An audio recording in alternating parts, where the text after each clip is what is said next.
दुनिया भर के बाजारों में है सुस्ती और हल्की कमजोरी का माहौल। कल के निफ्टी के ब्रेकआउट के बाद क्या आज फिर से 11,000 की तरफ बढ़ने की कोशिश करेंगे या रहेगा सीमित दायरे में कारोबार? लेंगे इस सवाल का जवाब।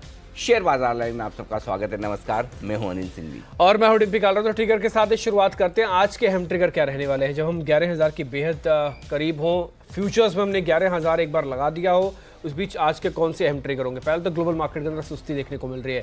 एसजीएक्स निफ्टी बकायदा हल्के से लाल निशान में करीब 7 से 8 अंकों के नुकसान देखने को मिल रहा है। एशियन पेंट्स का मुनाफा करीब 9.5% बढ़ा है। और इसके अलावा भारत पर जो IMF का भरोसा है, खासकर 7.5% GDP का जो आंकड़ा वहां से निकल के आया है, ये भारत की इकोनॉमी को पुख्ता करता है कि ग्लोबल फ्रंट पे, ग्लोबल मंच पे भारत सबसे तेज बढ़ने वाली इकोनॉमी में से एक होगा। और इसके अलावा दावोस पे तो हमारी यह खबर है ही, भारत के करीब 100 से ज़्यादा CEOs वहाँ पे पहुंचे हैं, पार्टिसिपेट कर रहे हैं। और जी बिजनेस भी वहाँ पे, तो जी बिजनेस का भी छवि वहाँ पे आपको दिखेगी। तो आज इसी के साथ ही शुरू करते हैं दावोस के साथ ही। दावोस देखने में तो बहुत खूबसूरत लग रहा है। बर्फ़ है और वहाँ पे इस बर्फ़ और इस तरह के सीन के अंदर करीब 100 से ज़्यादा तो भारतीय CEO, विश्व भर का पूरा जमावड़ा है अधिकारियों का। तो जी बिजनेस भी वहाँ पे पहुँचा। डिम्पी, ये है ना, यहीं से देखने में ठीक है। वहाँ पर -15 से -20 डिग्री टेम्परेचर है। तो क्या है कि ये बर्फ़ जितनी यहाँ से दूर से देखने में खूबसूरत लगती है, वहाँ पर कितनी मुश्किल है ये स्वाति बता सकती है, क्योंकि हमारी एग्जीक्यूटिव एडिटर स्वाति खंडेलवाल वहाँ पर है। सबसे इंटरेस्टिंग बात है कि हिंदुस्तान का अकेला हिंदी चैनल है जो दावोस से आपको सीधे खबरें दे रहा है। और वो भी इस वजह से कि देखिए, पॉइंट क्या है, ये हम क्यों मान लेते हैं कि दुनिया भर में कुछ बड़ी चीज़ हो रही तो उसका हक सिर्फ अंग्रेजी जानने, समझने, सुनने वाले दर्शकों को ही है। क्यों? हिंदी वाले समझदार नहीं है क्या? बिल्कुल है। और ऐसे में हमने ये सोचा कि हम पहली बार ये प्रयास करेंगे कि किसी भी हिंदी चैनल से भी कोई ऐसा दमदार जर्नलिस्ट वहाँ पहुँचे जो रिपोर्टिंग करे। और इसीलिए हमने स्वाति खंडेलवाल को वहाँ भेजने का फैसला लिया है। तो स्वाति वहाँ से लगातार देश भर के, दुनिया भर के दिग्गजों से बात करेंगी, फील लेने की कोशिश करेगी। और हमने एकदम सिंपल रखा है सिस्टम। हमने 4 चीज़ों पर फोकस किया है। पहला, बजट के बारे में कॉर्पोरेट दिग्गज क्या सोचें। दूसरा, चुनाव के बारे में उनका क्या विचार है। तीसरा, नए गवर्नर आने के बाद RBI की तरफ से ब्याज दरों पर उनका क्या व्यू। और चौथा, देश की इकोनॉमी, जिस सेक्टर से वो बिलोंग करते हैं उस पर। बस ज़्यादा मतलब एकदम आपके काम की बात 3 या 4 पॉइंट में आपको दावोस से, देश भर के दिग्गजों से मिलेंगे। तो ठीक है, खरीदना बेचना अपनी जगह है, लेकिन कई बार ये होता है कि आपको कुछ चीज़ें सुननी समझनी चाहिए जिससे कि आपका ज्ञान भी बढ़े और जिससे कि आप एक लॉन्ग टर्म पिक्चर भी बना सके। तो ये कोशिश हमने दावोस से की है। तो मैं उम्मीद करता हूँ कि हमारे दर्शकों को दावोस से हमारा कवरेज बहुत पसंद आएगा। ठीक है, एक प्रोमो के जरिए भी आपको दिखाते हैं दावोस की कुछ तस्वीरें और स्वाति खंडेलवाल को भी। बजट, इलेक्शंस और इंटरेस्ट रेट्स पर क्या सोचता है कॉर्पोरेट इंडिया? जानिए दिग्गजों के दिल की बात सीधे दावोस से। देश का अकेला हिंदी चैनल दावोस से लाइव, आपका अपना बिजनेस। तो आपका अपना जी बिजनेस दावोस में है, तो आप यही फील कीजिए, हम भी फील करें हम भी दावोस में सिर्फ टेम्परेचर का फर्क है। लेकिन खैर एक बात और भी है नील जी, वहाँ पे जो भी अधिकारी आते हैं, CEOs हैं या फिर बड़े बड़े MDs हैं, उनको भी अच्छा लगेगा अपनी ही मातृभाषा में बात करके और अपनी बात रखने की। बिल्कुल। तो हम कोशिश यही कर रहे हैं कि बिजनेस जर्नलिज्म में कुछ ना कुछ हर वक्त नया किया जाए, कुछ बेहतर किया जाए, कुछ बड़ा किया जाए, और वो सब किया जाए जो आपके काम की चीज़ है। और इसी दिशा में हमारा एक और प्रयास है। मैं उम्मीद करता हूँ कि आपको ये पसंद आएगा, दावोस से हमारा कवरेज। लेकिन चलिए, ग्लोबल मार्केट्स अमेरिका में तो छुट्टी थी, कोई खास संकेत वहाँ है नहीं। अमेरिकी फ्यूचर्स कल हम बंद हुए तो 100, 125, 150 पॉइंट नीचे ही ट्रेड कर रहे थे। अभी भी लगभग वैसा ही हाल है। और उसी को दिखाते हुए हांगकांग के बाजार 100 अंक नीचे है। हमारे लिए दिक्कत वही है, कच्चा तेल और करेंसी। कच्चा तेल 63 के आसपास है और करेंसी हमारी थोड़ी सी कमजोरी ही हुई है, कल भी फिर से 71 रुपये के आसपास। हाँ, तो मतलब कोई खास बदलाव नहीं है। जो कमजोरी के संकेत है वही कमजोरी के संकेत है। 71-19 पर कल हम बंद हुए हैं करेंसी मार्केट में। तो कुल मिलाकर ग्लोबल मार्केट से संकेत मिले जुले हैं।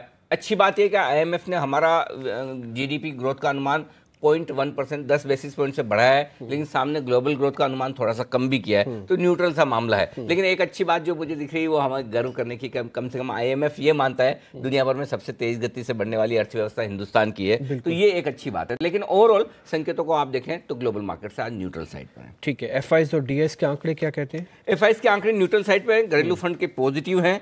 बाकी तीनों ही पॉजिटिव हैं, चाहे वो फिर एफएनओ के हों, सेंटिमेंट हो या फिर ट्रेंड। यहाँ पर तीनों में ही मजबूती का रुझान बना और खास तौर से कल के सेशन के बाद शानदार है। सेशन के बाद ठीक है, इसलिए आज के निर्णायक लेवल बड़ा इंपॉर्टेंट हो गए जानना। कल तक हम 10,900 पे थे, आज 25 ही पॉइंट बढ़े हैं, 925 हो गए। नहीं, ये तो बहुत बढ़िया है। मैं कह रहा हूँ डिम्पी, फर्स्ट टाइम तो नहीं कहूँगा, लेकिन काफ़ी लंबे समय बाद मैं ये कह सकता हूँ कि मैंने निर्णायक लेवल है ना राउंड फिगर में नहीं दिया, क्योंकि मैं निर्णायक लेवल है ना वायदा कारोबार के डेटा से निकालता हूँ, और वायदा कारोबार के डेटा के लिहाज से निर्णायक लेवल 10,900 आना चाहिए, 11 आना चाहिए, वैसा है। लेकिन मैंने 10,925 निकाला आज निर्णायक लेवल, बड़ा इंटरेस्टिंग है। और बैंक निफ्टी के लिए निर्णायक लेवल वही है 27,500, इसमें कोई बदलाव नहीं है। आइए, छोटी ट्रेडिंग रेंज एकदम जैसी छोटी आपको चाहिए वैसी है, 10,925 10,975, ये है छोटी ट्रेडिंग रेंज जिसमें बाजार ट्रेड करने की कोशिश करेंगे। मीडियम ट्रेडिंग रेंज एकदम मीडियम है, 10,900 से 11,000। लगता नहीं कि इस रेंज के किसी भी तरफ हम बाहर निकलेंगे। आमतौर पर आप ये मान के चलिए, कई बार लोग सोचते हैं कि मैं 3 रेंज क्यों देता हूँ। 3 रेंज इसलिए देता हूँ, उसका समझ लीजिए, मतलब समझ लीजिए, चलिए आज ध्यान आ गया तो बता ही दूँगा। छोटी रेंज वो रेंज है जो वाकई में बिल्कुल छोटी, उस लिहाज से कि उसके नीचे जाते हैं आप कमजोरी का पहला संकेत देंगे और उसके ऊपर जाते हैं मजबूती का पहला संकेत देंगे। मीडियम रेंज वो रेंज है जिसमें ज़्यादातर संभावना है कि हफ्ते के 5 ट्रेडिंग सेशन है, 5 में से 4 ट्रेडिंग सेशन आप मानकर चलिए कि बाजार मीडियम रेंज में ट्रेड करेगा, उसके बाहर किसी भी तरफ नहीं निकलेगा। एक्सट्रीम रेंज देने का रीज़न ये है कि कभी किसी खबर की वजह से, किसी इवेंट की वजह से अचानक से बाजार में कोई बड़ा उतार या चढ़ाव आ जाए, तो उसके लिए आपको तैयार रहना चाहिए। वो रेंज एकेडमिक ज़्यादा है, कम काम आती है, लेकिन आपको ध्यान होना चाहिए। और आज की फिर एक्सट्रीम रेंज है 10,850 11,050। अभी अगर आप मुझे पूछेंगे तो मैं कहूँगा एक्सट्रीम रेंज के दोनों ही तरफ जाने की संभावना 5% भी नहीं है आज, ठीक है। लेकिन हम कौन है 100% बोल देने वाले, और हम 100% बोलेंगे तो सही होने की कोई ऐसे तो है नहीं कि वो हो ही जाए। कभी भी बाजार आपको सरप्राइज मूव दे सकता है। उस सरप्राइज मूव के लिए आपको लेवल, फिर ऐसा तो नहीं ना कि अचानक से बढ़ गया और फिर पता चला आप क्लूलेस हैं। इसलिए मैं एक्सट्रीम रेंज दे देता हूं ताकि एक्सट्रीम रेंज का आपको ध्यान रहे कि बेस्ट केस सिनेरियो में आप 11,050 पार नहीं करेंगे, खराब से खराब कुछ हो गया तो 10,850 के नीचे नहीं जाएंगे, इसकी पूरी संभावना है। इसलिए एक्सट्रीम रेंज है। अदरवाइज जो डे ट्रेडर्स हैं उनके काम की रेंज है स्मॉल रेंज और मीडियम रेंज। ठीक है, अब जरा बैंक निफ्टी के लेवल्स पे आ जाते हैं, वहाँ की छोटी रेंज। अरे छोटी एकदम ही छोटी है, 4 दिनों से यही रेंज है 27,400 27,600। कुछ होता ही नहीं है इस रेंज के बाहर, ये मतलब इस रेंज के बाहर निकल ही नहीं पा रहे हैं। इसी रेंज में घूम फिर के आ जाता है 27,500 के 25 पॉइंट ऊपर या 25 पॉइंट नीचे में क्लोजिंग हो जाती है, और इसीलिए 27,500 आपका निर्णायक लेवल भी है। कल की रेंज में कोई बदलाव नहीं किया मैंने, 27,400 27,600 छोटी है। मीडियम रेंज 27,300 से 27,700 है, और एक्सट्रीम रेंज, इसकी एक्सट्रीम रेंज बहुत ही छोटी है। वैसे देखा जाए तो बैंक निफ्टी पे एक्सट्रीम रेंज 500 पॉइंट की बनती नहीं है, बड़ी बनती है, लेकिन एक्सट्रीम रेंज 27,250 27,750 है, ये मानकर चलिए आज के लिए। आइए अब 2 आज इंटरेस्टिंग लेवल निकाले मैंने डेटा में। एक चीज़ साफ नजर आ रही है, और वो ये अब से लेकर एक्सपायरी तक 31 जनवरी तक, हाँ 31 जनवरी टाइम है अभी, 10,875 से 10,925। अब ये 50 पॉइंट की रेंज बहुत मजबूत सपोर्ट हो गया है। ज़्यादा सेफ रहना चाहूँ तो 10,850 कर दूंगा, लेकिन मुझे लगता है 10,875 से 10,825 भी काफ़ी, ये बड़े स्ट्रॉन्ग सपोर्ट के तौर पे काम आ रहा है। तो आपको अब पता है जब आप 11,000 के आसपास हैं तो आपकी रिस्क क्या है, कि रिस्क आपकी 10,875 के नीचे खुलती है, तो आप छोटे स्टॉप लॉस के साथ स्टॉक स्पेसिफिक ट्रेड कर सकते हैं। हो सकता है निफ्टी आपको थकाए, बड़ा मुंह न दे, पैसा न बढ़ाने दे, वो एक संभावना डेफिनेटली है, लेकिन आपको रेंज पता होनी चाहिए, सपोर्ट जोन पता होना चाहिए, और वो 10,875 से 10,925 आ रहा है निफ्टी पर। वैसा ही सपोर्ट जोन बैंक निफ्टी पर 27,300 से 27,400 की रेंज में आ रहा है। इसको थोड़ा बड़ा करना हो तो आप 27,250 से 27,400 भी कर सकते हैं, बट ये रेंज है जिस पर आपको फोकस करना है आज के लिए, मजबूत सपोर्ट जोन के तौर पर। ये वैसे मैं आज के लिए दे रहा हूँ, आगे के लिए भी बनता है, लेकिन एक बार आज के लिए हो सकता है, आगे हम इसको रिवाइज करें। अब आइए क्लोजिंग बेसिस पर बैंक निफ्टी की भी सपोर्ट चाहिए होगा। बैंक निफ्टी के लिए सपोर्ट जोन है 27,300 से 27,400। अच्छा, इस रेंज में बैंक निफ्टी मजबूत रहेगा। अब ऊपर की तरफ जो 2 अहम लेवल है, कल भी दिए थे आज भी है, 11,000 निफ्टी पार करना मुश्किल है, इतना आसान नहीं है। कल तो संकेत अच्छे भी थे, फिर भी हम ये कह रहे थे देखिए मुश्किल होगा, 11,000 पार करना इतना आसान नहीं, 38 लाख शेयरों का ओपन इंटरेस्ट था। आज भी है कि 11,000 मुश्किल वाला मामला है, और 27,750 बैंक निफ्टी के लिए ऊपर की तरफ पार करना थोड़ा मुश्किल वाला मामला है। अब बात वही है कि पहले निफ्टी ब्रेकआउट दे फिर बैंक निफ्टी दे, वैसा वाला मामला है। तो निफ्टी तो आ चुका है एक बार ब्रेकआउट पे, आज 10,925-30 के ऊपर बंद होता है तो कंफर्म भी हो जाएगा आपको कि बड़ी मजबूती के साथ आगे बढ़ने को तैयार है। स्टॉप लॉस के लेवल नोट कर लीजिए। निफ्टी 10,875 के नीचे बंद हो तो तेजी की पोजीशन कम करनी है, वही कल वाला लेवल है, मुश्किल से 75-100 पॉइंट नीचे। अब 11,000 के इंडेक्स पे 1% की रिस्क नहीं रखेंगे तो ट्रेड कैसे करेंगे आप? तो बहुत छोटा स्टॉप लॉस है। बैंक निफ्टी 27,400, 100-125 पॉइंट का स्टॉप लॉस है, बहुत ही कम है। 27,400 के नीचे कम। हाँ, एक चीज़ ये कहना चाहता हूँ कि अगर इसके नीचे बंद हो तो आपको तेजी की पोजीशन कम करनी, जीरो नहीं कर लेनी, खत्म नहीं करनी। और उसकी वजह डिम्पी ये है कि जिन लोगों ने थोड़ी ऊपर की तरफ पोजीशन बनाई, सपोज आपने 10,925 या इसके ऊपर की तेजी की पोजीशन बनाई है निफ्टी में, उनको खत्म करनी है। जिन लोगों ने 27,400 और 27,500 के ऊपर की बैंक निफ्टी में तेजी की पोजीशन बनाई, उन्हें 27,400 की नीचे की क्लोजिंग पे कम करनी है। तो आपकी पोजीशन किस लेवल की है वो आपको देखना है। या फिर आप अगर प्रॉफिट को प्रोटेक्ट करना चाहते हैं, समझिए आपके पास 27,200 का निफ्टी पड़ा है लेकिन फिर भी 27,400 के नीचे बंद हो रहा है, एक बार प्रॉफिट ले लें। तो ये स्टॉप लॉस के लेवल नोटिस कर लीजिए। ठीक है, अब आते हैं जरा इसी रेंज के अंदर जिसमें हमको निफ्टी को प्लस करना है, तो फिर इसमें हम स्टॉप लॉस का रखें, और अगर निफ्टी को शॉर्ट करना है तो फिर रेंज और साथ में इसका स्टॉप। दो तरीके हैं। पहला, अगर जहां खुले वहीं खरीदना है तो 10,925 स्टॉप लॉस है, ठीक है। लेकिन जिस तरह से थोड़ी सुस्ती के संकेत तो हो सकता है आप थोड़ा नीचे खुल जाए, ठीक है ना। बेस्ट जगह आज खरीदने के लिए जो है वो 10,900 से 10,925 है, ठीक है। ये रेंज में आज चांस मिले तो लेना चाहिए, छोड़ना नहीं चाहिए, ठीक है। 10,900, 10,925 और 10,875 आपका स्टॉप लॉस है। जिन लोगों को रिस्क थोड़ी ज़्यादा लेने की और स्टॉप लॉस मतलब छोटा नहीं रख रहा हूँ, 10,850 भी रख सकते हैं। वैसे 10,875 और सारे लेवल स्पॉट के हैं, कैश लेवल है निफ्टी के। ऊपर 10,950, 10,975, 11,000 सेम वही लेवल है कल वाले। निफ्टी बेचना है ऊपर में, ये इंटरेस्टिंग है। 10,975, 11,000 में यही बेच दीजिए। कल मैंने लिखा था कि 11,000 के नज़दीक बेचिए, आपको 10,950 फिर से मिलेगा। तो 10,950 कल ही मिल गया। 11,000 के नज़दीक का मतलब कल 10,987 का हाई बनाया था। अब उसको आप 11,000 के नज़दीक मानते ही नहीं मानते, ये इंडिविजुअल चॉइस है। नहीं, वैसे फ्यूचर्स में तो 11,003 का कल हाई लगा। मेरे लेवल स्पॉट के। हाँ, नहीं आपके लेवल स्पॉट के, लेकिन वहीं से 11,000 फ्यूचर से भी वापस आया। हाँ। अब आज आपको क्या करना है, 10,975, 11,000 की रेंज में एक चांस लेना चाहिए बेचने का, कोई हर्ज नहीं है। 50 मिनट का स्टॉप लॉस रखिए ना, 11,050। अगर 11,000 के ऊपर टिकने लग जाए तो फिर काट भी सकते हैं, कोई दिक्कत वाली बात नहीं है। तो ज़्यादा कोई 25-30 पॉइंट की रिस्क है ऐसा लग तो नहीं रहा है, लेकिन कल के ब्रेकआउट को देखकर अगर बाजार भाग जाए आज तो फिर सावधान रहिए। 11,050 ये स्किल ट्रेडर्स के लिए शॉर्ट करने वाला मामला है। 10,950, 10,930, 925 नहीं है, 10,930 से ध्यान रखिएगा। 10,930 पे काट लीजिएगा अपनी शॉर्ट पोजीशन को। ठीक है, अब जरा बैंक निफ्टी के लेवल्स और उसकी रेंज। भाई दो तरीके हैं, या तो 27,400 का स्टॉप लॉस लगाकर जहां खुले वहीं खरीद लीजिए, या फिर आप 27,350, 27,400 की रेंज में खरीदिए, ठीक है। ठीक है, और चांसेस कितने हैं कि 350-400 की रेंज में मिल जाएगा, या 400 वाली ही रेंज में हमको लेना पड़े? मिल सकता है, कोई बड़ी बात नहीं है, मिल सकता है। 27,400 मिल सकता है डिम्पी। ठीक है, क्योंकि कल लास्ट में ऐसा हुआ था कि सरकारी बैंक वापस से टूट हांगकांग देख के आपको, हाँ हांगकांग देख के मिल सकता है, और समझो रुपया कमजोर खुल गया तो मिल जाएगा, मिल सकता है, कोई बड़ी बात नहीं है। ठीक है, मतलब अभी डेटा देखकर और स्क्रीन देखकर ऐसा लग नहीं रहा कि निफ्टी को या बैंक निफ्टी को रेंज से बाहर निकलने की बहुत जल्दी है, स्पेशली बैंक निफ्टी को, क्योंकि रिजल्ट सीजन है तो एक्शन पूरा स्टॉक स्पेसिफिक होता जा रहा है। सेक्टर में आप देखिए ना, कोई भी सेक्टर 1% से ज़्यादा का ऊपर या नीचे का मूव ही नहीं दे रहा है ना, तो वो वाली चीज़ है। तो बैंक निफ्टी मिल सकता है, कोई बड़ी बात नहीं है, मौका। ठीक है, 27,500, 600, 700 तीन टारगेट है ऊपर के बैंक निफ्टी अगर आप खरीदते हैं तो शॉर्ट करना चाहिए। अब शॉर्ट करना चाहिए, अब इसमें दिक्कत एक है कहाँ करना चाहिए। 27,600 एग्रेसिव ट्रेडर तो हाँ 50 मिनट लगा लीजिए स्टॉप लॉस 27,650 में। एग्रेसिव ट्रेडर नहीं है तो 27,700, 27,750 की रेंज में बेचिए, वो सेफ है। 27,800 आपका स्टॉप लॉस होगा, नीचे में 27,500 फिर से मिल जाएगा, 27,600, 27,550 मिल जाएगा। तो आप किस तरह के ट्रेडर है उस पर डिपेंड करता है। ठीक है, इस बीच विक्स थोड़ा सा बढ़कर आया, 18.5 का, 18.25 थोड़ी चिंता की बात है। 9% विक्स बढ़ना संकेत अच्छा नहीं है, इसलिए थोड़ा करेक्शन की जगह दिख रही है।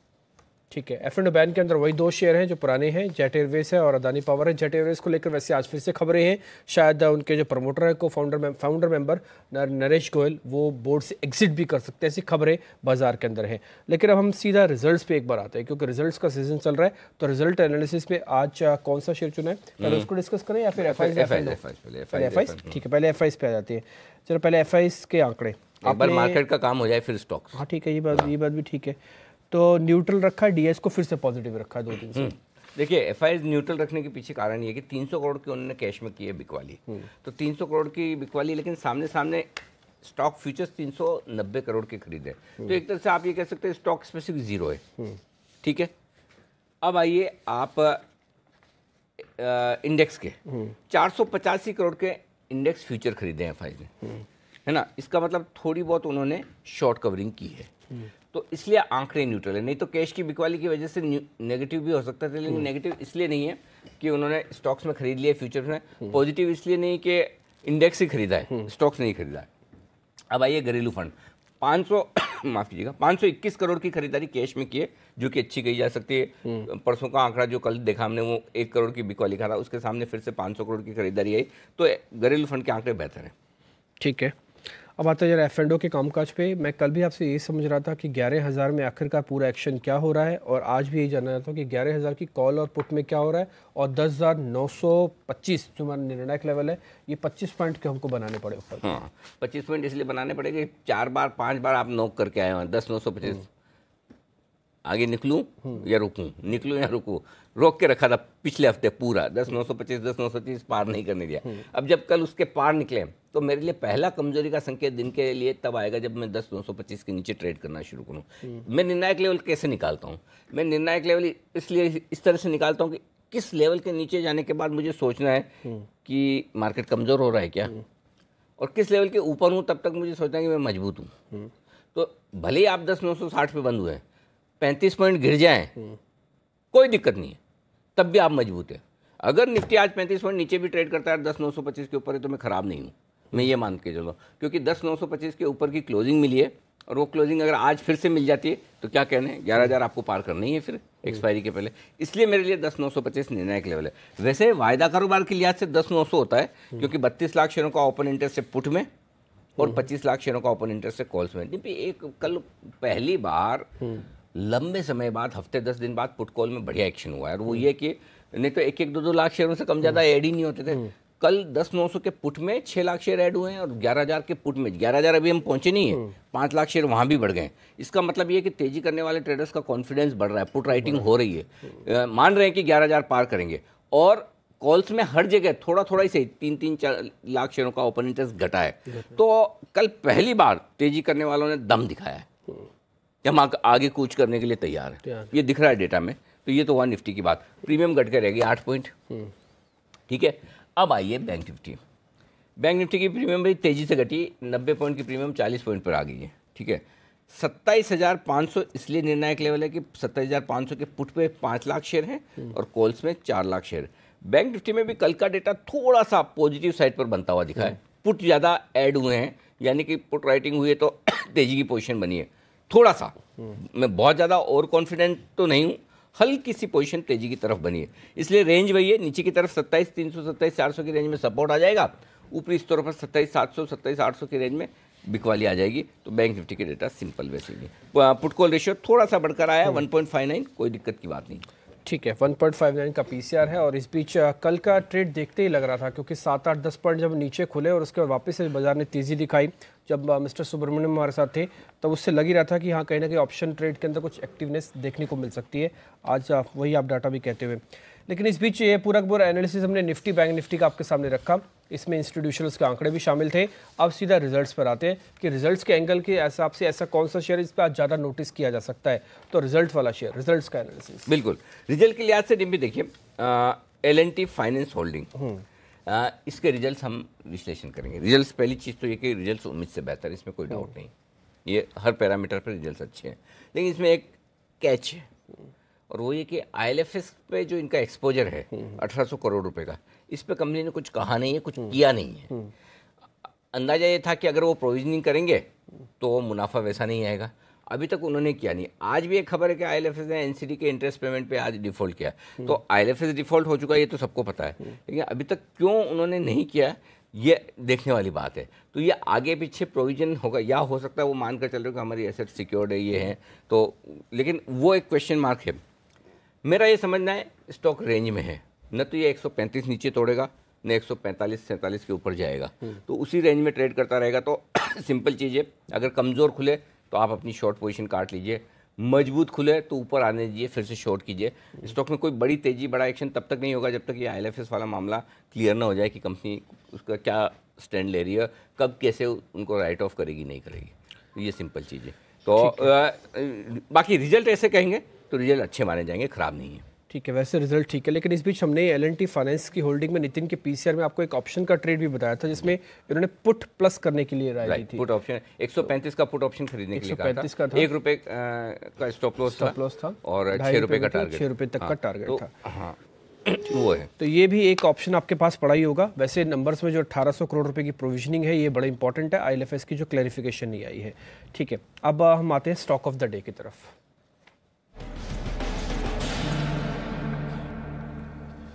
अब मेरे को पक्का यकीन है कि आपका स्टॉक ऑफ द डे आज के नंबर्स के बेसिस पर ही होगा। हाँ, रिजल्ट में थोड़ा आराम है। हाँ। बड़ी शर्म तो आ रही थी देने में ये, लेकिन फिर भी मैंने कहा अब देना तो पड़ेगा कुछ ना कुछ। और एक्चुअली ज़्यादा ऑप्शंस थे भी नहीं कि ढूंढ के कौन सा स्टॉक दूँ, तो मैंने दिया जस्ट डायल। इंटरेस्टिंग है स्टॉक। ये कैसे ले आते हैं नंबर इतने अच्छे, मुझे समझ में नहीं आया अभी तक। अब सब लोग यही कहते हैं कि वो नंबर अच्छे है। देखो इसमें मैं एक सिंपल चीज़ है लिम्पे, देखो ऐसा है ना, जो सही है वो मान लेने में हर्ज नहीं है। हाँ। नंबर तो बहुत अच्छे हैं। जस्ट डायल से ऐसे नंबर की उम्मीद मुझे तो नहीं थी, किसी को नहीं रही होगी। मुनाफा दुगुना करके आए हैं, फिर भी मेरी हिम्मत खरीदारी की तो है नहीं। सिंपल चीज़ है। शॉर्ट कवरिंग जरूर देखता हूँ, हो सकती है। अच्छा, जस्ट डायल की एक बड़ी खूबसूरती और खासियत है, आप में मार्केट जो सोचता है उसके विपरीत करने की पूरी कोशिश करता है। 10 में से 8 बार वो कामयाब होते हैं, हम सिर्फ 2 ही बार कामयाब होते हैं। तो मैं उम्मीद करता हूँ वो 2 बार में आज मेरा दिन हो जहाँ मैं खरीदारी की राय दे रहा हूँ। 465 स्टिक स्टॉप लॉस है। 482, 488, 492, ये 3 लेवल के लिए आप जस्ट डायल का फ्यूचर खरीद सकते हैं। सिर्फ और सिर्फ शॉर्ट कवरिंग कैंडिडेट हैं। मार्जिन हल्के से कम आए हैं, 1-8% घटकर 24%, 23.5% के आसपास, लेकिन फिर भी बुरे नहीं है। रिजल्ट तो इसमें कोई डाउट नहीं कि हमें मानना पड़ेगा। देखिए, साउथ इंडियन बैंक में हम उम्मीद कर रहे थे कि रिजल्ट बहुत अच्छे आएंगे, खराब है। कल हमने उसको शॉर्ट भी दिया और स्टॉक 8-9% गिरा भी। हाँ, तो ठीक है, हो सकता है कभी कभी। अच्छी बात है कि हमने जस्ट डायल के रिजल्ट पे कोई व्यू नहीं दिया। स्टॉक कम पसंद आता है क्योंकि वॉलेटाइल बड़ा है और फंडामेंटली इतने अच्छे रिजल्ट का अनुमान लगाना मुश्किल काम था। लेकिन एक बार की शॉर्ट कवरिंग कैंडिडेट बड़े गैप से खुल जाए तो फिर छोड़ दीजिए, फिर नहीं खरीदना है। ठीक है, 9:08 पे इसके बारे में भी चर्चा कर लेंगे कि कितने बड़े गैप के साथ खुल रहा है। 492 ये एक्सट्रीम टारगेट है, एक बार लेवल भी आप जरा नोट करें। लेकिन ये टारगेट बड़े होने के बावजूद भी रेंज है। ये 465 से जो 500 वाली रेंज है, उसी रेंज के अंदर ही आज फिर से रोटेट करने की कोशिश करेगा। नंबर के बेसिस पर शॉर्ट कवरिंग का आज कैंडिडेट बनता है। आज का हीरो भी हम आपके सामने रखेंगे, लेकिन वो होगा 9:05 के आसपास। अब रिसर्च टीम पूरी मेरे साथ जुड़ चुकी है। दीपाली हमको बताने वाले खबरों वाले शेयर, रजत हमको बताएंगे आज के नंबर्स और कुछ शेयर कंपनीज के नंबर्स आने वो, और साथ ही दिवांशी से हम जानते हैं ब्रोकिंग हाउसेस की रिपोर्ट। तो दीपाली, आपसे शुरू कर रहे हैं, आज की खबरें क्या है? शुक्रिया डिम्पी। पहला स्टॉक रहेगा प्रभात डेयरी का। खबर यहाँ पर काफी इंपॉर्टेंट है और बड़ी है, और खबर ये है कि फ्रांस की कंपनी है लैक्टेलिस, जो कि कंपनी का मिल्क प्रोसेसिंग कारोबार खरीदेगी। और इंटरेस्टिंग ये है कि 1700 करोड़ में ये पूरी हिस्सेदारी बेची जाएगी। और अगर कंपनी की मार्केट वैल्यू अभी की आप देखेंगे तो वो 900 करोड़ के आसपास की है, यानी मार्केट कैप के मुकाबले काफी बड़े भाव पर ये डील हो रही है। एक खबर ये भी है कि इनकी सब्सिडी सनफ्रेश एग्रो है, उसमें भी हिस्सा बिक्री होगी। अब सनफ्रेश एग्रो में कितनी हिस्सेदारी बिक्री होगी उसकी डिटेल्स पता नहीं, यहाँ पर सनफ्रेश एग्रो की मार्केट कैप कितनी है उसके बारे में इंफॉर्मेशन नहीं है। लेकिन as of now on the face of it ये डील काफी इंटरेस्टिंग लग रही है और काफी बड़े प्राइस पर ये डील होती हुई दिख रही है प्रभात डेयरी के लिए। तो हो सकता है स्टॉक आज काफी तेजी दिखाए इस सेशन में। IDBI बैंक अगला स्टॉक है जो जहां पर खबर ये है कि IDBI बैंक का जो जीवन बीमा कारोबार है उसमें कंपनी हिस्सेदारी बिक्री की काफी समय से योजना बना रही थी और फाइनली बोर्ड का अप्रूवल आ चुका है। तो आगे जाते हुए हम IDBI बैंक के जो जीवन बीमा कारोबार है वहां पर हिस्सेदारी बिकती हुई देखेंगे। JP एसोसिएट्स अभी तो ये F&O में शामिल है, लेकिन खबरें यहाँ आई हैं कि 29 मार्च से ये F&O कॉन्ट्रैक्ट से बाहर हो जाएगा। हालांकि जनवरी, फरवरी, मार्च के जो कॉन्ट्रैक्ट है वो एज इट इज रहेंगे, उसमें कोई बदलाव नहीं होगा, लेकिन 29 मार्च के बाद ये F&O से बाहर होगा। दीना बैंक पर खबर है और खबर यह है कि कंपनी अपने नॉन कोर एसेट्स को बेच रही है, जिसमें कि 14 प्राइम प्रॉपर्टीज है जिसे बैंक बेचेगा, और इन प्रॉपर्टीज की जो टोटल वैल्यू है वो 540 करोड़ आकी गई है। तो दीना बैंक पर यह खबर है। टेक्नोफैब इंजीनियरिंग, क्रिसिल ने लॉन्ग टर्म फैसिलिटी की रेटिंग घटाई है और रेटिंग BB नेगेटिव से घटाकर BB नेगेटिव कर दी है और शॉर्ट टर्म की रेटिंग भी A4 प्लस से A2 की है। तो नेगेटिव खबर टेक्नोफैब इंजीनियरिंग के लिए। IOC और ONGC ये दोनों फोकस में रहेंगे। IOC का जो बायबैक है वो आज से खुल रहा है, 4 फरवरी तक ये खुला रहेगा और जो बायबैक का साइज था टोटल वो 4400 करोड़ के आसपास का है। ONGC के बायबैक की अनाउंसमेंट अभी कंपनी ने की थी हाल ही में, ये भी 4000 करोड़ के आसपास का बायबैक है। अपडेट यह है कि 29 जनवरी को ये बायबैक ओपन होगा और 11 फरवरी तक खुला रहेगा। ठीक है, ये कुछ एक अहम खबरें हैं जिसके बेसिस पर आज रिएक्शन देखने को मिलेगा। अब जरा नंबर्स की बात बोलते हैं। रजत, पहले तो आज कौन से नंबर्स आ रहे हैं, निफ्टी की F&O की कंपनियां कौन कौन सी है उसमें, और जो नंबर्स आए हैं उसको जरा भी आप बताएं। बिल्कुल, आज जो आने हैं उसमें एशियन पेंट्स प्रोमिनेंट है। यहाँ पर एशियन पेंट्स पे नजर होगी, निफ्टी की कंपनी है। और इसके अलावा F&O में TVS motor, ICICI prudential life और हेवल्स जैसी जो कंपनियां, श्री सीमेंट, इन कंपनियों के नतीजे आने हैं जिनको क्लोजली ट्रैक कर रहे हैं, तो यहाँ पर नजर रखनी होगी। और कैश सेगमेंट में Syngene, RS software, Oberoi realty, HDFC standard life, सूची बहुत लंबी है आज के सत्र में जिनके नतीजे पेश होंगे। लेकिन जो रिजल्ट्स आ चुके हैं उसमें हम क्लोजली ट्रैक करें HDFC AMC, क्योंकि इनलाइन नतीजे हैं।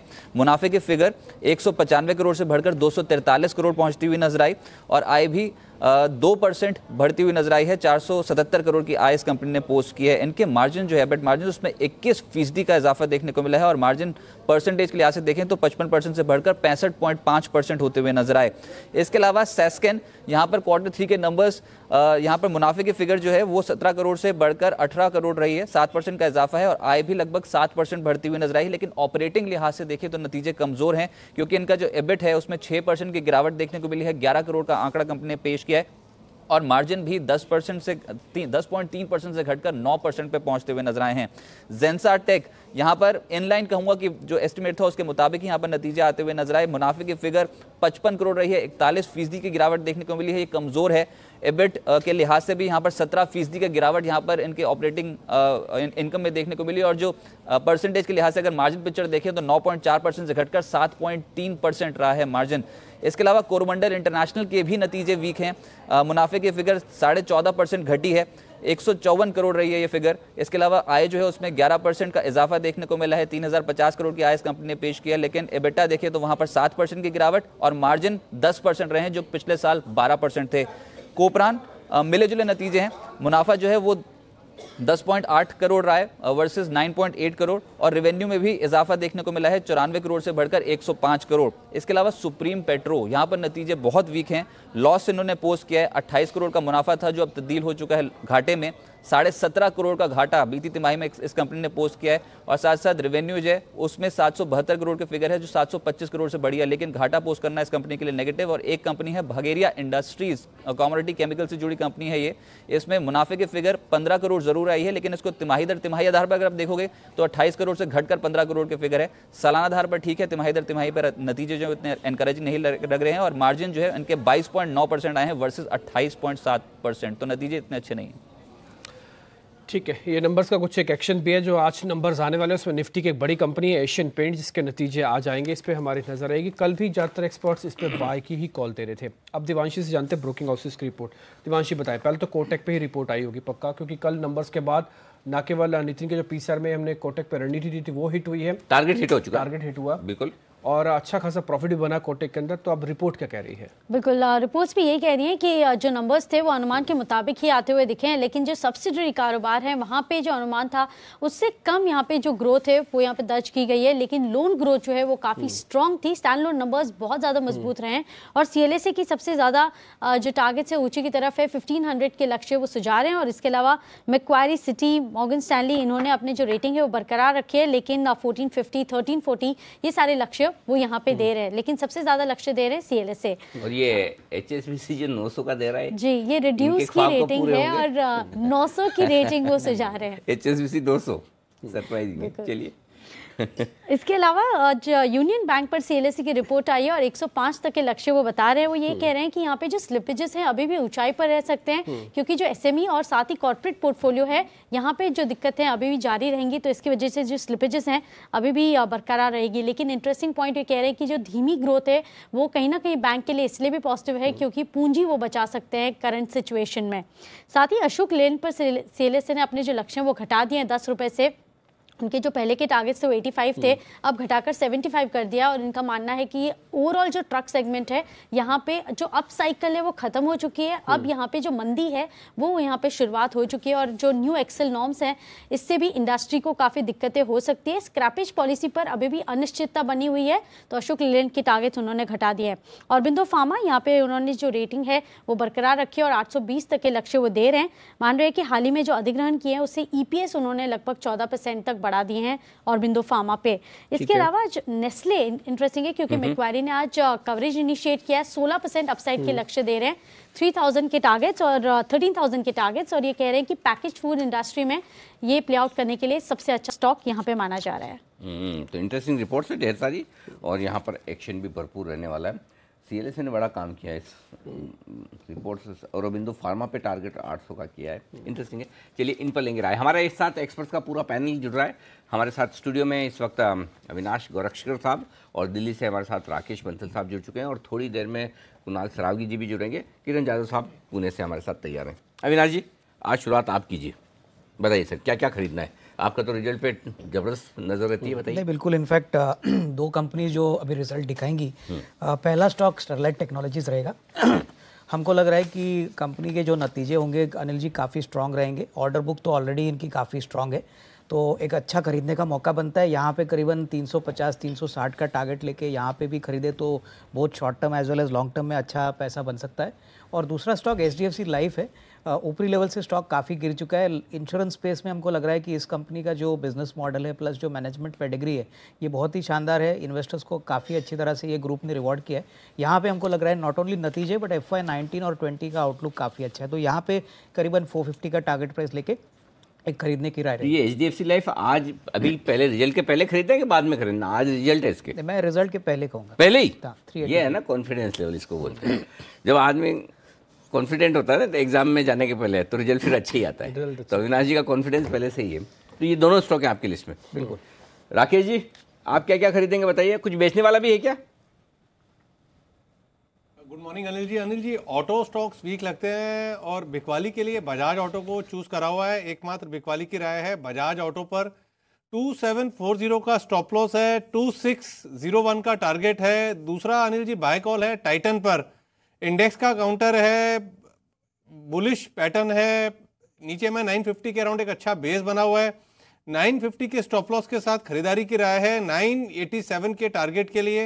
And most important Anil ji, retailing stocks काफी खराब लग रहे हैं और यहाँ पर एवेन्यू सुपरमार्केट मुझे लगता है कि 1280 तक फिसलने का दम रखता है। और दूसरा फ्यूचर रिटेल के अंदर एक बड़ा ब्रेकडाउन देखने को मिल रहा है। तो जिन लोगों ने एवेन्यू सुपरमार्केट और फ्यूचर रिटेल रखा है वो थोड़ा सा सावधान रहे। एक मिनट राकेश जी, कल जो आपने और आशु जी ने और कुणाल जी ने पार्टी की थी जिसका फोटो मैंने ट्विटर पर देखा, उसका बिल आपने दिया था क्या? हाँ अनिल जी, लग रहा है आप। एक तो आपने कुणाल जी का बर्थडे गिफ्ट एवेन्यू सुपरमार्केट उसको शॉर्ट करने का बोल दिया। दूसरा ऊपर से जिसपे कुणाल जी बेरिश थे टाइटन पे, मंदी की राय देते थे, आशु जी मंदी की राय देते थे, उस पर कॉल आपने बाय कॉल दे दिया। चक्कर क्या हुआ, क्या ये बता दो आप। नहीं अनिल जी, हुआ कुछ नहीं। काफी खोज करने के बाद अनिल जी ट्रेड ढूंढना काफी मुश्किल है। ऑटो स्टॉक्स खराब लगते हैं। नहीं, मैं तो जनरली अगर ऐसा होता तो है ना, नहीं मैं तो ऐसा होता तो ये इनको हटा के फिर खोज करता था। आपने खोज भी वहीं जाके की दोनों स्टॉक में। आने दीजिए एक मिनट, कुणाल जी को आने दीजिए, फिर पूछता हूँ। लेकिन तब तक किरण जी की राय ले लीजिए। किरण जी बताइए आपकी लिस्ट में कौन कौन से स्टॉक्स हैं? अनिल जी, एक बाय एक सेल है। जो सेल है वो जुबिलेंट फूड्स है। कल 1200 का बहुत ही इंपॉर्टेंट स्तर इसने तोड़ दिया है अच्छे खासे वॉल्यूम्स के साथ। ऑप्शन चेन डेटा में भी काफी वीकनेस देखने को मिल रहा है, तो कुल मिला के एक अच्छा सेल बनेगा। 1200 का स्टॉप लॉस रहेगा। पहला टारगेट 1150 का रहेगा जो कि एक इंटरमीडिएट सपोर्ट है, पर ये अगर निकल जाता है तो 1110 के लेवल्स आपको जरूर देखने को मिल जाने चाहिए। दूसरा रहेगा RBL बैंक। इधर काफी अच्छी ट्रैक्शन कल देखने को मिली। डेरिवेटिव डेटा भी काफी स्ट्रांग था, तो इधर 572 के स्टॉप लॉस के साथ बाय करने की सलाह है। पहला टारगेट 587 निकल जाता है तो 610 अगले 2 ट्रेडिंग सेशन में आपको देखने को मिल जाने चाहिए। ठीक है, इंटरेस्टिंग। आरबीएल बैंक को करना है प्लस, जुबिलेंट को करना है शॉर्ट। जो कमजोर स्ट्रक्चर है डे लो पे जाके बंद हुआ, आज फिर से शॉर्ट का कैंडिडेट बन रहा है। यही बाजार की खूबसूरती है कि इंडेक्स एक रेंज में है, लेकिन जो स्टॉक्स के साथ हो रहा है वैसे ही आपको काम करते हुए चलना है। कल कोटक महिंद्रा बैंक के नंबर्स आए, डे हाई पे बंद हुआ, नितिन जी का टारगेट भी हिट हुआ। अब जानते हैं इस पे क्या करना है, जब सीएलएसए कह रहा है कि अभी और चलेगा, 1500 तक का आ सकता है इस पे टारगेट। अविनाश, आपकी रिकमेंडेशन कोटक पे जरा। नहीं, मुझे लग रहा है नंबर्स उम्मीद से काफ़ी बेहतर आ गए। इनफैक्ट एसेट क्वालिटी का जो नंबर था वो काफ़ी पॉजिटिव था। इनफैक्ट बोथ ग्रॉस एनपीए और नेट एनपीए लेवल पे ये कम हो चुका है।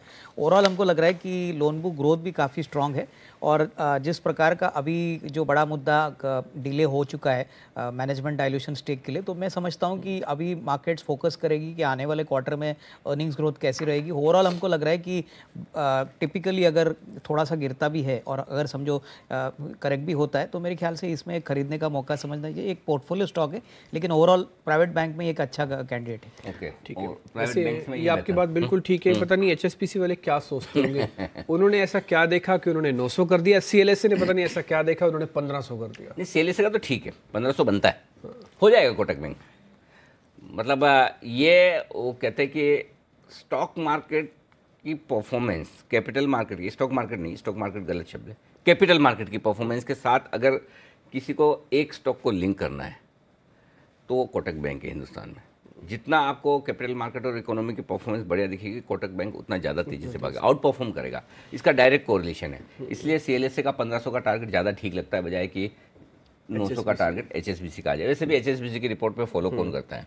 हाँ, लेकिन हमारे पास ऐसे बहुत सारे एक्सपर्ट्स हैं जिनकी रिपोर्ट्स को, जिनकी रिकमेंडेशन को एफआईएस फॉलो करती है। सीएलएसए जैसे भी, जैसे राकेश जी का तो आपको पता ही है, राकेश जी तो कई बार प्रूव कर चुके हैं। राकेश जी बोलते हैं बाद में सीएलएसए की रिपोर्ट उल्टी आती, तब भी राकेश जीते हैं। अब तो एक और हो गया काम, अशोक लेलैंड। आज देखिए रिपोर्ट आई है सीएलएसए की, टारगेट घटाकर 75 रुपये कर दिया है 85 से। अब समझ में आया, जब आशु जी तो कब से बोल रहे थे 110, 115, 120, तो अब देखिए अशोक लेलैंड में। जरा राकेश जी बताइए, अशोक लेलैंड, अब तो आशु सर की रिकमेंडेशन पे सीएलएसए भी आई है।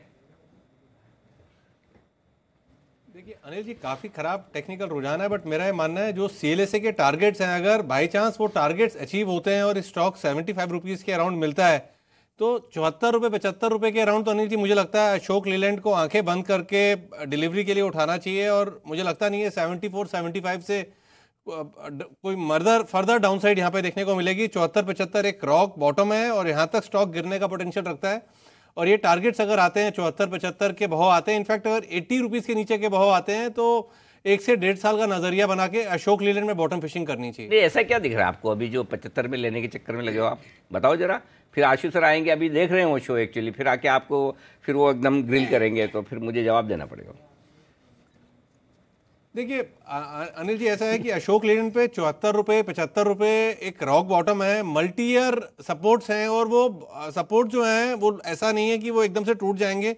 अगर वहाँ से स्टॉक को गिरना भी है, 74 75 के लेवल को तोड़ना भी है, तो भी वहाँ से एक अच्छा खासा रिबाउंड देखने को मिलेगा। और जो 74 75 से रिबाउंड आएगा वो एटलीस्ट 20 से 25% का होगा। और लगता नहीं अनिल जी, जिस तरीके का चार्ट स्ट्रक्चर है, कि 75 रुपये के लेवल तोड़ के स्टॉक इसके नीचे जाएगा। हाँ, यहाँ तक गिरने का पोटेंशियल रखता है। 80 रुपये के नीचे के लेवल आए तो आंखें बंद करके बॉटम फिशिंग करनी चाहिए। चल ठीक है, मान लिया, ये बात समझ में आ गई। अच्छा, इंडिगो, अरे किरण जी जरा इस पर राय दीजिए। ये तो रोज कुछ ना कुछ खबर आई जाती है इनकी। एक्चुअली वो लास्ट वीक वो आया भी था कि वो A320 इनके जो एरोप्लेन है वो पोर्ट ब्लेयर से नहीं उड़ाएंगे। अच्छा हुआ जो उनको उड़ाने से मना किया, क्योंकि जो उड़ रहे हैं उनमें भी दिक्कत आ रही है। जयपुर से लखनऊ वाली फ्लाइट का एक इंजन फेल हो गया। अब वैसे जैसा देखा जाए तो छोटी चीज़ें बड़ी, लेकिन जब खबरों में होता है स्टॉक, तो फिर कुछ न कुछ खबरें ऐसी बनती रहती है। कच्चा तेल भी ऊपर है, रुपया भी कमजोरी है। इंडिगो 1062 में भी शॉर्ट करना है क्या आपको? अनिल जी, वीकनेस है पर सपोर्ट के ऊपर है, तो सपोर्ट बहुत इंपॉर्टेंट 1050 का है। अगर इसके नीचे चलता है तो बिल्कुल शॉर्ट करने की सलाह दूंगा, क्योंकि मिड दिसंबर से अभी तक जो ब्रेकआउट मिला था करीबन 1050 का, उससे एक बहुत बड़ी रैली देखी गई थी करीबन 1180 तक, और वो लॉन्ग पोजीशन ट्रैप होती नजर आ जानी चाहिए। तो 1050 क्रूशल लेवल है, ट्रेंड डिसाइडर लेवल है। इसके ऊपर है तो लॉन्ग पोजीशंस बने रखे, इसके नीचे शॉर्ट करने की सलाह होगी। अगर शॉर्ट पोजीशंस आती है तो स्टॉप लॉस रहेगा 1080 1050 के नीचे जाने के बाद, और फिर टारगेट्स के लिए मेरा मानना है कि करीबन 989 990 के लेवल्स आपको देखने को मिल जाने चाहिए। ठीक है, 1050 के नीचे आए तो इसमें बिकवाली कर सकते हैं। खैर अभी तो बहुत दूर है, 1062 पे है। आज अगर 12-13 रुपये नीचे टूटा तो फिर एक कमजोरी की कैटेगरी में आ जाएगा। लेकिन इंटरेस्टिंग है, अच्छा है 2 इंजन होते हैं फ्लाइट के अंदर, एक इंजन फेल होने पर दूसरा बचते जाते हैं। मतलब एक इंजन फेल हो गया तो बस आपका होगा फिर तो हवा में काम। तो इसीलिए तो एंकर भी 2 होते हैं शो में।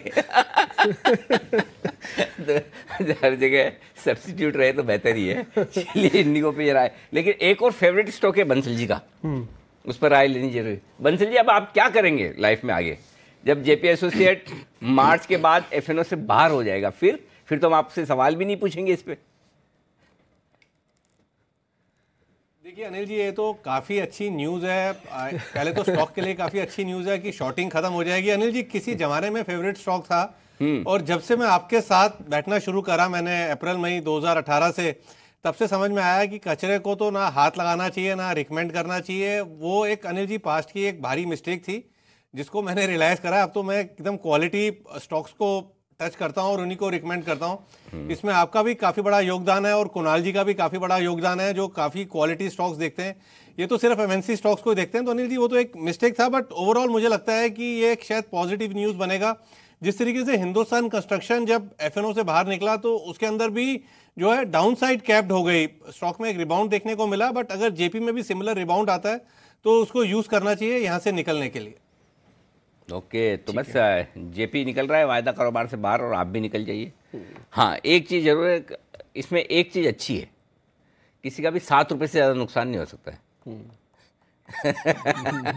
अगर पॉजिटिव देखना चाहे तो, क्यों अविनाश जी?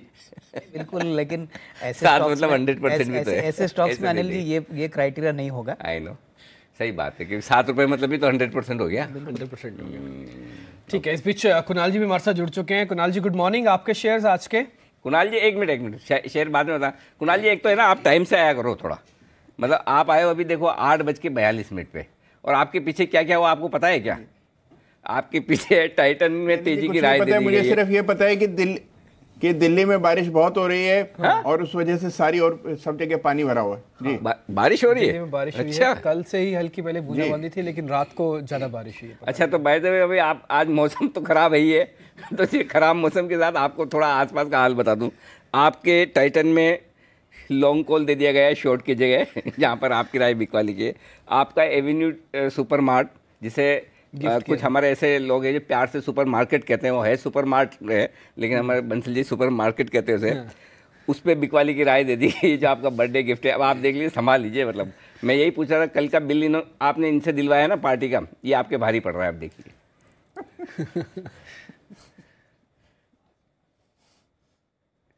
बिल्कुल अनिल जी, बिल्कुल सही कह रहे हैं भाई, हो गया अभी तो। आज तो कुणाल जी के पास कहने को कुछ बचा नहीं है अभी। चलिए कोई बात नहीं। कुणाल जी, अब की बार है ना, अलग से अच्छी से ट्रीट दे दीजिए आशु जी को, राकेश जी को। अभी हमें ट्रीट दे दीजिए, स्टॉक्स बताइए अपने। अरे ये 2 काउंटर हैं। एक तो डिम्पी जी का फेवरेट काउंटर है, जिसमें कल एक बड़ा ब्रेकआउट आते हुए देखा गया है। मुझे लगता है कि यूबीएल को लेना चाहिए, मिस नहीं करना चाहिए। बड़ा ब्रेकआउट आया है, और अगर मान लीजिए आज शुरुआती ट्रेड में थोड़ा सा भी नीचे मिल जाए तो यूबीएल को बाय करें। स्टॉप लॉस 1450 पर रखें। 1515 के लक्ष्य से मुझे लगता है कि यूबीएल बाय करना चाहिए। हालांकि इससे ऊपर जाने की भी क्षमता इस काउंटर में दिखती है। और दूसरी खरीद की राय है आरबीएल बैंक में, जिसमें कि कल हमने बंद होते समय एक अच्छा उछाल आते हुए देखा था। तो आरबीएल मुझे लगता है कि 600-605 रुपए के लिए तैयार हो रहा है। से 596 पहला टारगेट होगा। 565 रुपए पर स्टॉप लॉस रखकर आरबीएल को भी बाय करना चाहिए। ठीक है, आरबीएल बैंक को लेना है और साथ ही यूबीएल को लेना है। ये कल अच्छी खासी दौड़ लगाने के बाद डी हाई पे बंद हुआ, तो आज भी मजबूत कैंडिडेट है यूनाइटेड ब्रूवरीज, आज से भी ध्यान रख सकते हैं। ठीक है, इसके अलावा कुछ एक और शेयर भी है जो आप पे थोड़ा मोमेंटम है। थोड़ा कैश के शेयर्स में आप पूछ लेता हूँ पहले। एक तो सुंदरम फाइनेंस, ये बंसल जी जरा आप इसके चार्ट देखिएगा। सुंदरम फाइनेंस के कल ठीक मार्केट बंद होते ही इसके नंबर्स आ गए थे, और रेवेन्यू यानी कि आय 80% बढ़ी है, मुनाफा 50% से ज़्यादा बढ़कर 17 करोड़ हो गया।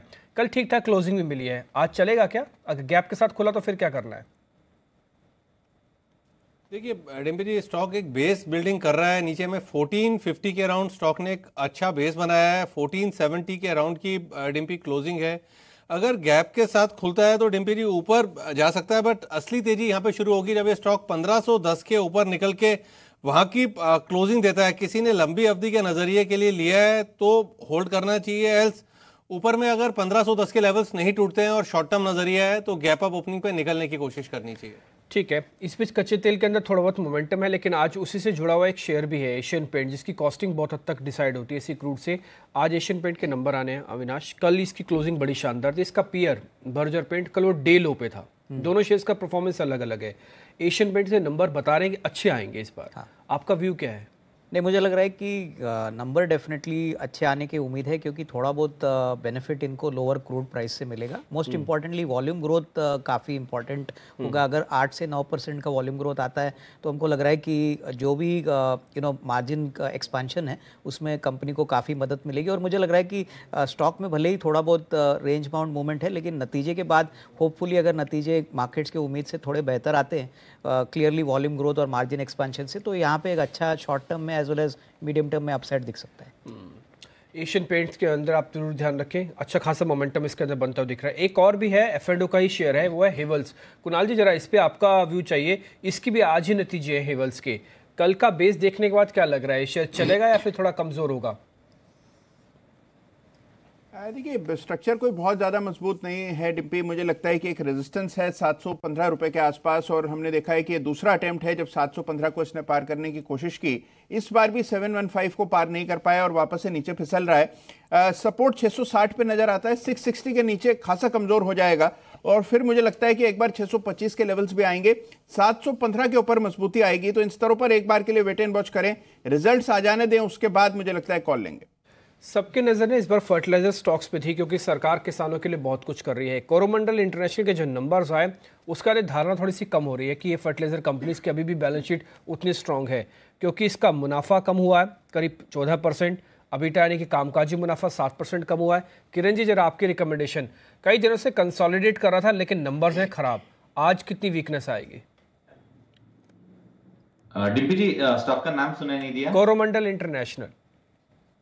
कोरोमंडल इंटरनेशनल मेरे हिसाब से जो चार्ट पैटर्न है वो कल एक अच्छी खासी बिकवाली देखी गई थी, इधर से थोड़ा सा वीकनेस देखने को मिल रहा है। ओवरऑल चार्ट स्ट्रक्चर ठीक ठाक है, पर इधर एक बहुत इंपॉर्टेंट सपोर्ट है, वो करीबन 425 के करीब है। जब तक इसके ऊपर है तब तक कोई दिक्कत वाली बात नहीं है, पर अगर ये निकल जाता है तो वापस एक बार 400 टेस्ट हो सकता है। तो मेरा मानना है कि 425 मेक और ब्रेक लेवल के तौर पे देखना चाहिए। ठीक है, इसके अलावा अरबिंदो फार्मा पे भी सीएलएससी की रिपोर्ट आई है, 820 का टारगेट दे रहे हैं, आउट परफॉर्मिंग का कैंडिडेट है। कुणाल, आप तो कई बार इसके बारे में बता चुके हैं कि अरबिंदो फार्मा इस समय स्ट्रॉन्ग स्ट्रक्चर है और एक बड़े मूव के लिए तैयार हो रहा है। आज सीएलएससी की रिपोर्ट भी इस पे है, आज भी प्लस कर सकते हैं क्या? और वैसे रेंज क्या रखनी है एक इन्वेस्टर को अगर अरबिंदो फार्मा लेना हो तो उसकी रेंज क्या हो, उसका फिर स्टॉप लॉस भी बता दीजिए।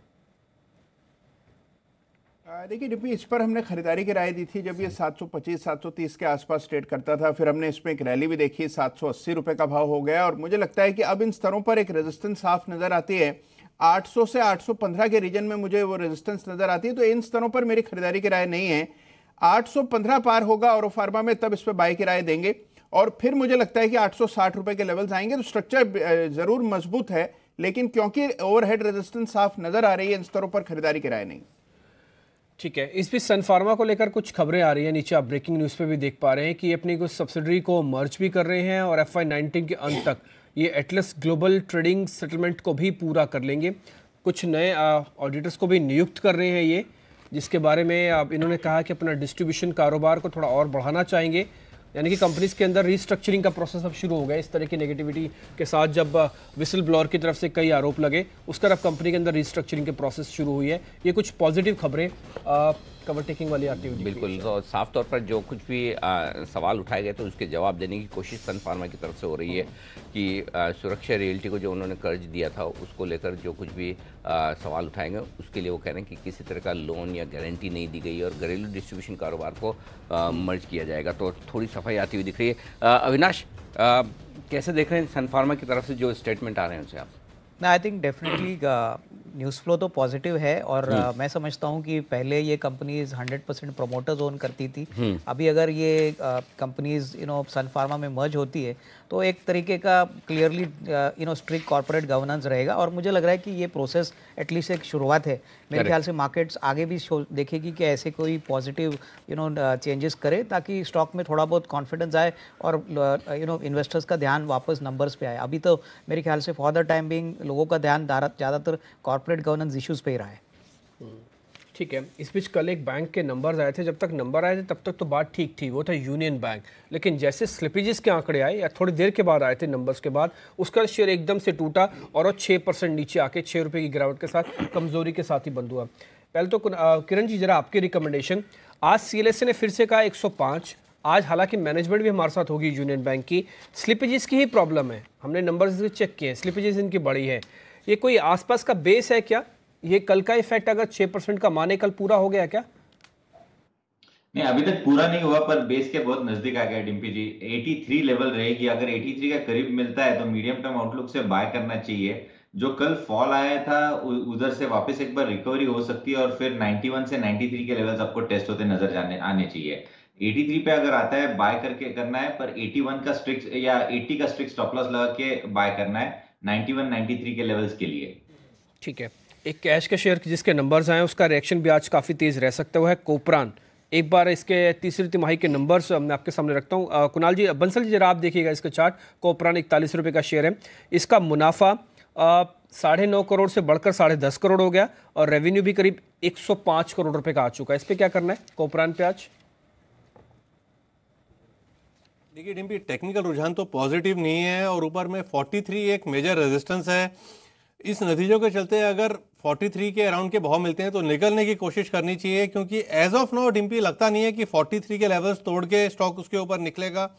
अगर ये स्टॉक 43 के ऊपर की एक डिसाइसिव क्लोजिंग देता है तब स्टॉक बड़े पैमाने पर एक अप ट्रेंड में आएगा और तब 48.5 के लेवल्स देखने को मिल सकते हैं। अविनाश, ये IOC का बायबैक भी खुल रहा है आज, 4,500 करोड़ रुपए का करीब बायबैक है और ये 4 फरवरी को हो रहा है बंद। तो इस बायबैक के न्यूज़ हालांकि सबको मालूम ही था, लेकिन ये कुछ फर्क डालेगा आज? मुझे लग रहा है कि थोड़ा बहुत एक्सेप्टेंस रेशो कितना होगा डिम्पी, वो काफ़ी इंपॉर्टेंट है, क्योंकि डेफिनेटली बायबैक प्राइस और मार्केट प्राइस में अगर हम देखें तो एक अच्छा आर्बिट्राज अपॉर्चुनिटी है। ज़्यादातर लोग ट्राई करेंगे कि इस बायबैक में अपने शेयर्स दें क्योंकि एक अच्छी अपॉर्चुनिटी मिलती है। बट ओवरऑल हमको लग रहा है कि जिस प्रकार के GRM मार्जिन्स बाकी सारे प्लेयर्स रिपोर्ट करने वाले, हो सकता है कि ऑपरेशनली नंबर्स इतने खास ना हो, तो buyback definitely in the near term stock को एक सपोर्ट देगा। और ओवरऑल हमको लग रहा है कि इन्वेस्टर्स के पास अगर शेयर है तो बायबैक में ज़रूर दे, आगे एक्सेप्टेंस रेशियो आने के बाद में ही स्टॉक में एक अच्छा रुझान देखने को मिलेगा। ओके, तो ये है राय आपके लिए IOC पर।